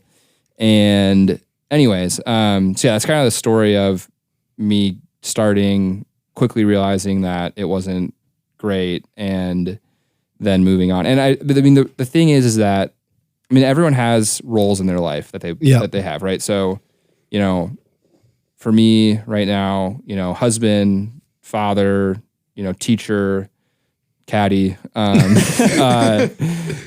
member of a church, right? Yep. Like member of a small group. And I realized that all of those other roles, like being a dad, being a husband, being a part of my church community, being a friend, like being a part of our friend group, was going to have to be on the back burner if I was going to be a police officer or be in law enforcement. And being in law enforcement was going to make doing those roles really hard. Mm-hmm. So I just realized, I don't care enough about protecting society than what I do, being a good dad or being a good husband. And it's not to say that you can't be a good dad if you're a police officer, obviously, but I do think it's really, really challenging. And it's also really hard on the spouses because their spouse is working at a job where, something bad could happen to them. Something bad could happen to you at any time, obviously. Yeah. But, so yeah, I kind of realized, what, I don't like, this is just going to, like, I'm not going to live to be a police officer. Yeah. And for better, for worse, I think a lot of people who are in law enforcement, like that's kind of their identity. Yeah. So anyway, my academy class chose me to give the graduation speech. Oh no. So I spent a lot of time on it. I wrote it all out. I practiced it, and apparently most academy speeches are a joke, and people just say, "All right, everybody, we made it through the academy. Let's go do, our job." Yeah. And that's it. Yeah. I had like a 2-page typed out speech that I delivered in front of like the warden and all these other people that were high up, all of these sergeants. Yeah. And people were like, "Wow, Tien, that was really good." Wow, you actually put effort into that. That's crazy. I still have it somewhere. Maybe next time you got to bring it. I'll send it to you guys. It's not. it's nothing special, but it's. It is. That's by you. Yeah, I thought it turned out okay. Yeah. So there's that, and then probably the funniest thing that happened to me was I was just doing a round, and it was really common for when you're doing a round for people who are in their cells to try to get your attention. Yeah. And some people were just saying, don't stop, just do your round. Don't answer them. They're just gonna try to distract you from doing your job, which was kind of true for the majority of the part. But some officers, like, they would stop and say, like, "Hey, like what do you like? Do you need anything?" Because some, like, 1 out of 20 times they say, like, "Hey, like, I need toilet paper or something," you know, or whatever. So I was doing a round, and they'd always call you CO, correctional officer. "Hey, CO." Yeah. So this guy stopped. He's like, CO. And I stopped him, like, like, "What's up, dude?" Yeah. And he goes, "Hey, CO, you married?" And he's like, or no, he goes, "CO, you got a girl?" And I just was like, "Yeah, dude, I'm married." He's like, "Really?" And he just goes, he just looks at me and gets this big smile on his face, and he goes, "Man, let me get a number." What? And I was like, what on earth am I doing? I actually laughed and I kept walking. Oh my goodness. That's so funny. He bamboozled you. There's some people that if you would have done that to, they would have come down hard. Yeah. And they would have not liked it. I just kind of rolled my eyes. Yeah. Lucky for you, you were used to Avail students. Yeah. Seriously. So that was pretty hilarious. That was probably the one really funny thing that happened to me. I think that there's a couple other things, but it's been 2 or 3 years now. So but I was the first person from our academy to pepper spray someone. Oh wow. Oh. Yeah. So that was the one thing that we had as kind of a self-defense mechanism was Oh, really? was pepper spray. Yeah. I mean, they didn't give us like a baton or something. Yeah. Like obviously there's no firearms or anything. So Yeah. it was just we just called it chemical. Yeah. So yeah, I was the first one from our academy to discharge the chemical. Discharge the chemical. Yeah, I had to write a report on it and everything. Yeah, I'm sure the but paperwork It's is- just these two guys who started getting into this fight, and you had to break them up. So I ran up to them and started dousing them in pepper spray. It was crazy. These two huge guys who were going at it. Yeah. And I mean, like you hear about a prison fight. I mean, it was the real deal. So my heart was pounding. Oh, yeah. And then thankfully there was a really fast response team. This was a team that they weren't on the cell block. They just basically were waiting at any moment for an emergency. Really? And then these dudes would just come barreling in. And they'd like tackle the guys. Yeah. Like these are the like real adrenaline junkies of the prison.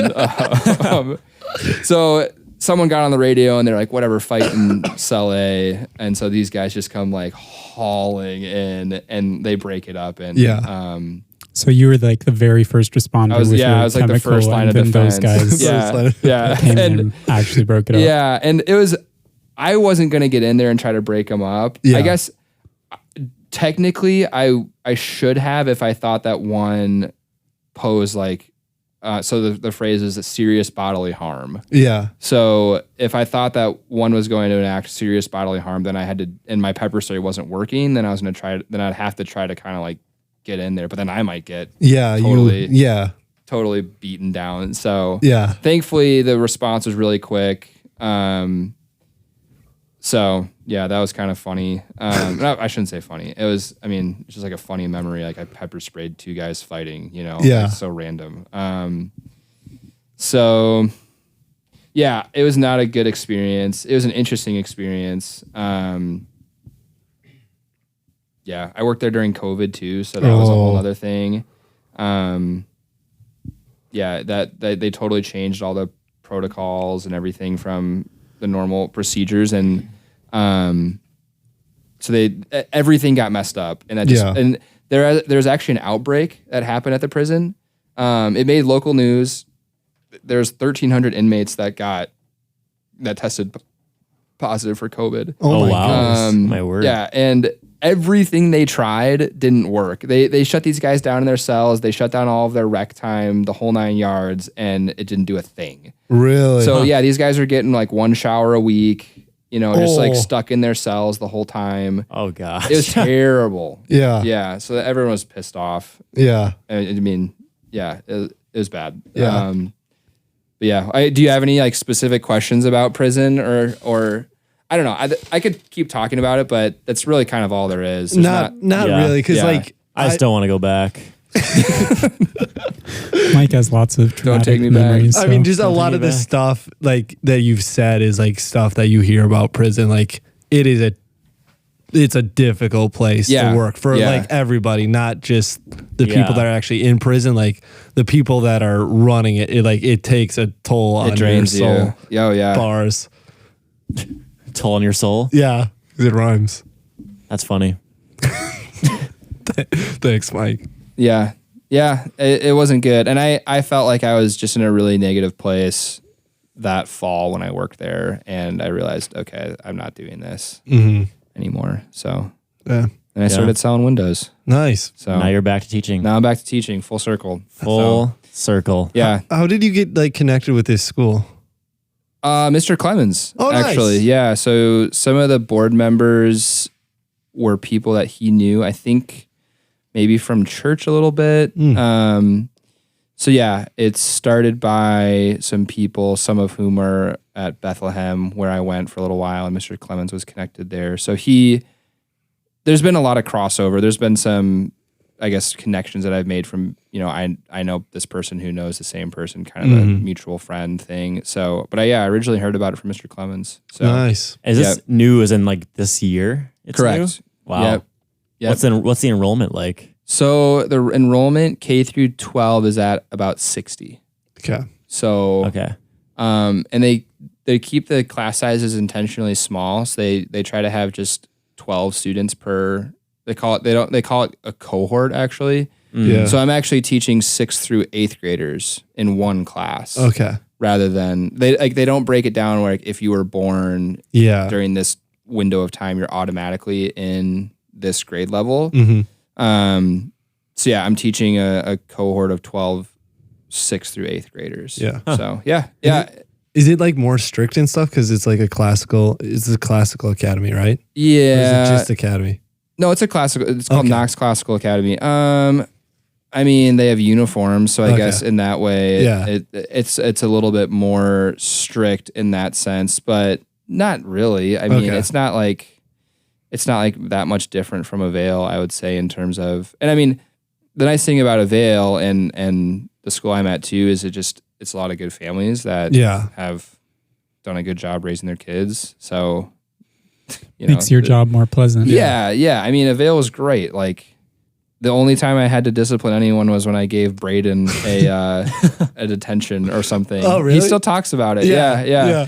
In like 6th grade, he was just like, I don't know, goofing off. It was like super harmless. Like it was like totally like I probably didn't even need to do it, but like it's so small potatoes. This type of the type of discipline issues that went on at a Vail. I found you. Yeah, there's a on their website. You can find me on the website, I guess. I've heard. Is there some different models they're using for school days? Or I know it's classical, so that's obviously a little different than a Vail.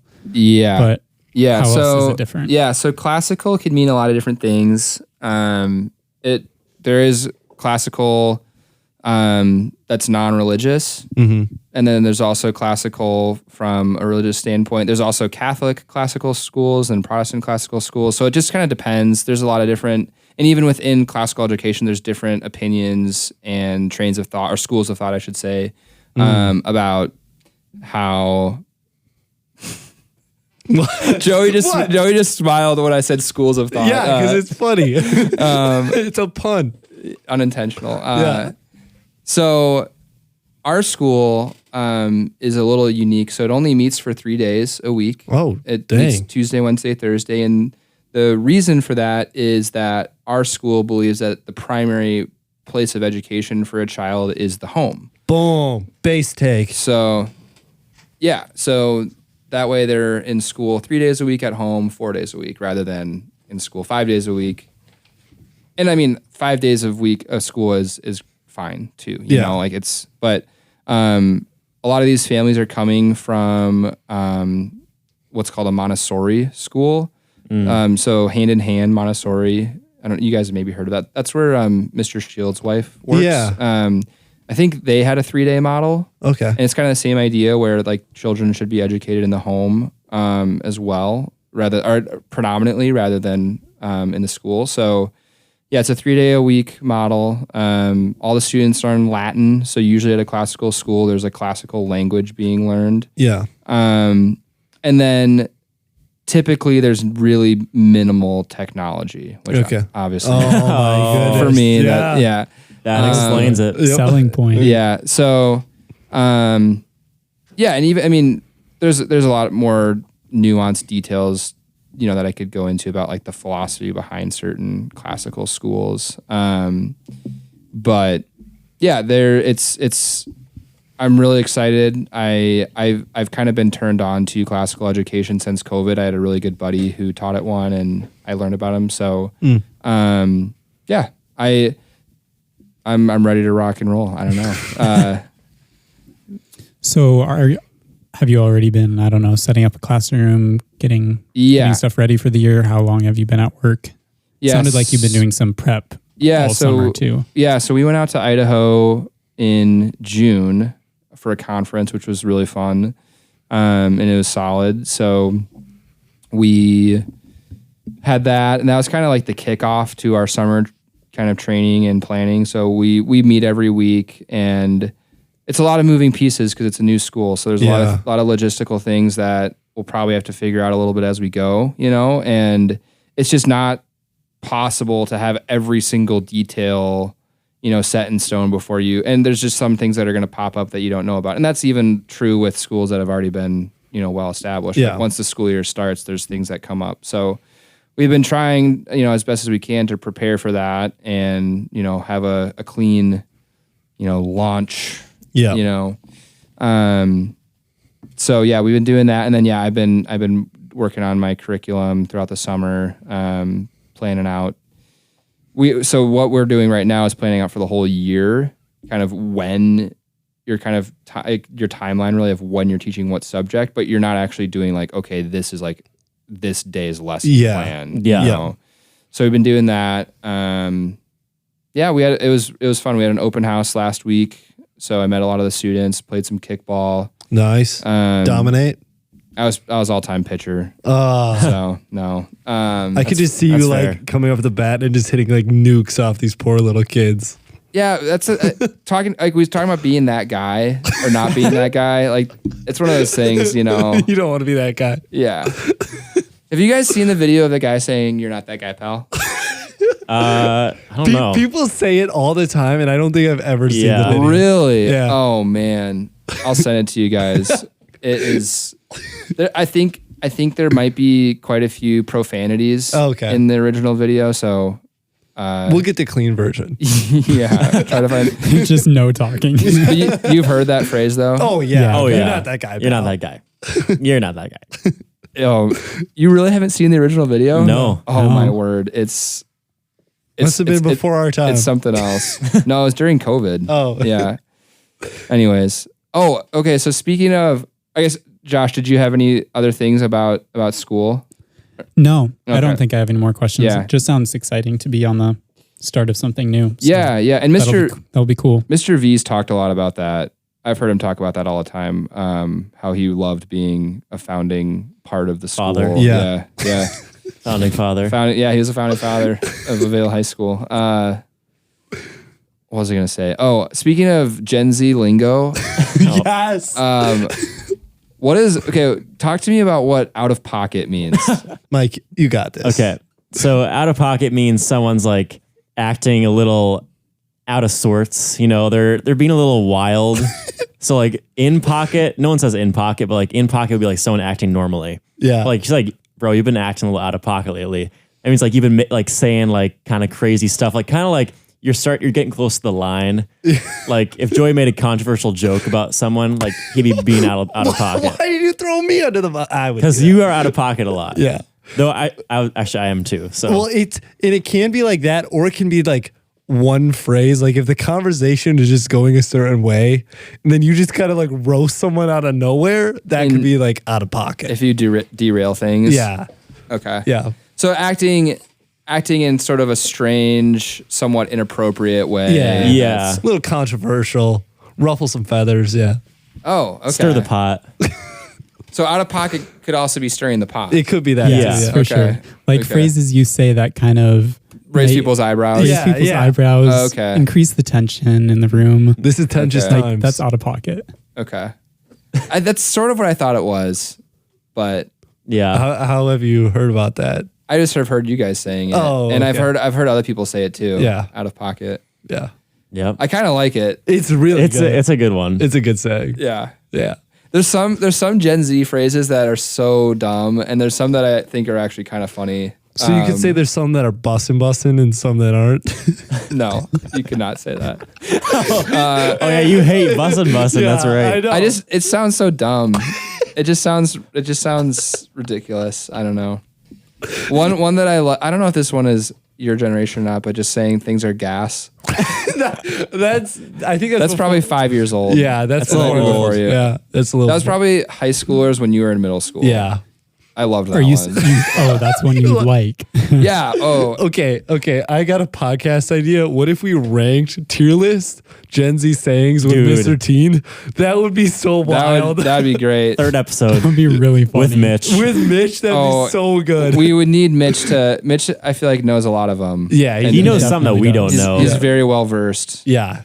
Very well versed in the Gen Z lingo. Yeah. He's living in a Minecraft world. Yeah. Well, Mitch is able to. Sorry, I want to interrupt you, Joey. No, you go. Yeah, go. Mitch is really, really skillful at how he inserts those phrases. It's very natural, and it just comes really. It doesn't easily feel to him. forced when it does Mitch not does feel. it. Whenever I say anything like that, it feels really corny and forced. I think. Yeah. I mean, it's not my generation, Yeah. So Yeah. Sorry, what were you going to say, Joey? Well, I figure if we have you on the podcast, we got to ask how Josh was doing.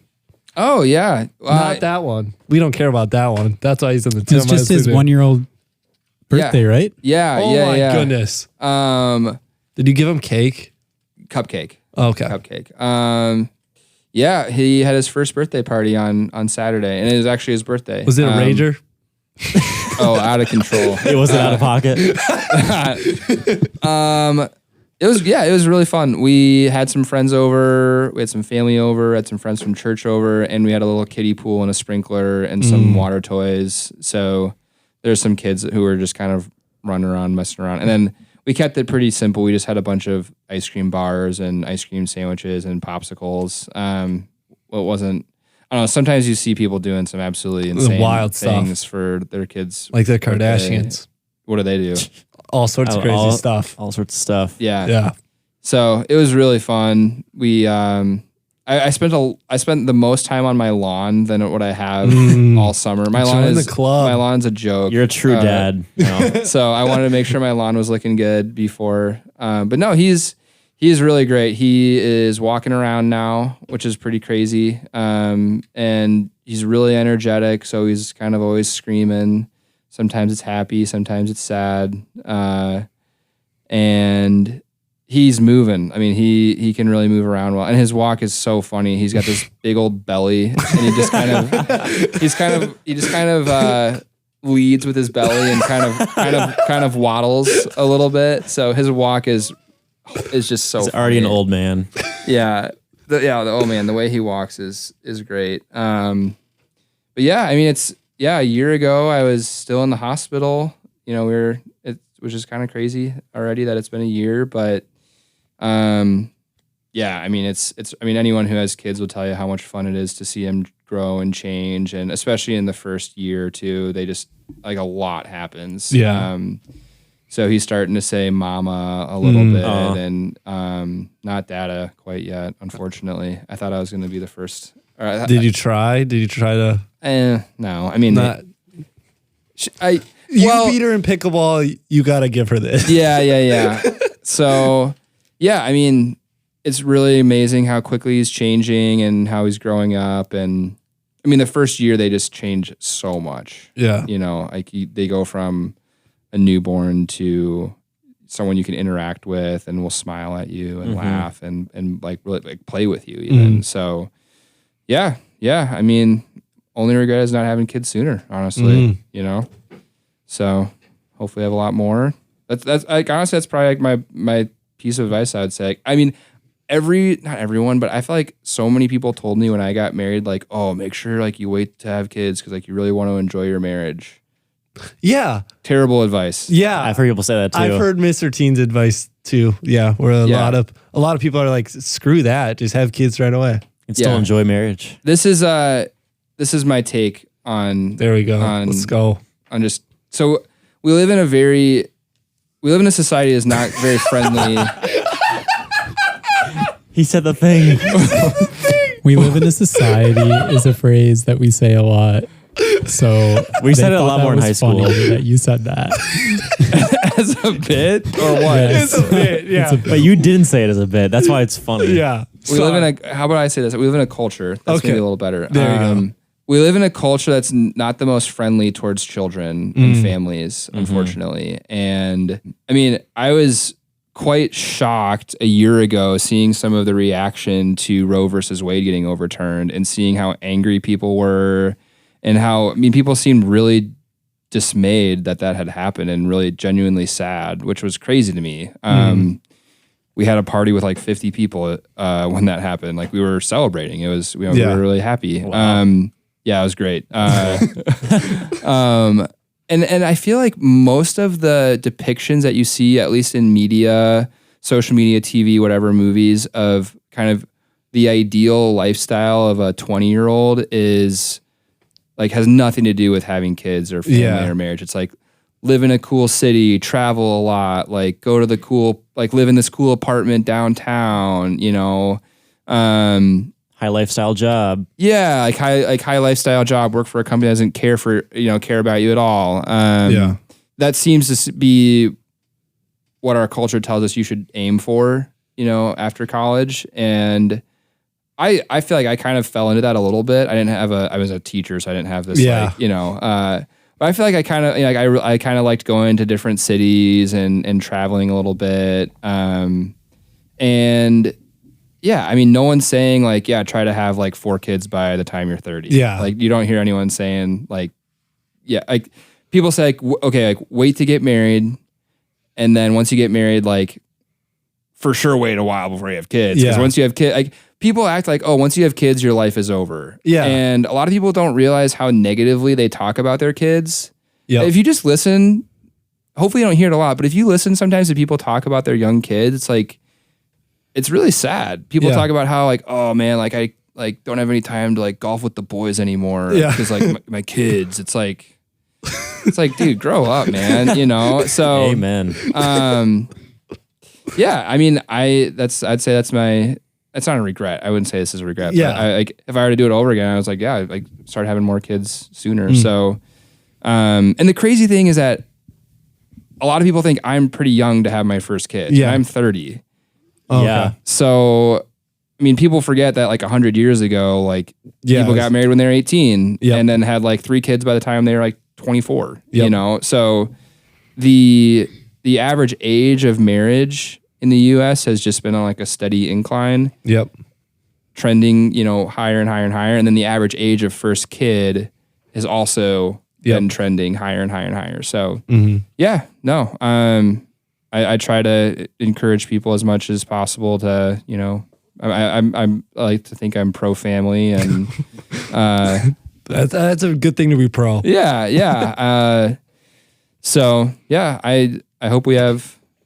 I heard some. I mean, I aspire to have a big family. I'd like to have as many kids as God will give us, honestly. But I heard something a while back that was really good and put into perspective. There's this guy who it just so happened like they were only able to have one kid, and he like really wanted to have a bigger family, and it's something that his heart desired, but he was talking about it. He said, I just feel so happy that God gave us one kid. Yeah. And it's a huge blessing. It's way more than I deserve. And that was really good for me to hear. I mean, I don't know how many kids we'll have. And I think some people like want to have, more kids, but aren't able to. So what I don't like hearing is when people say like, oh yeah, like we were done after 2. It's like, oh, like, I don't know what to say to that. Cause or like they would say, oh man, like I could never imagine like having more than like 2 kids. Like, that sounds like so much work. It's like,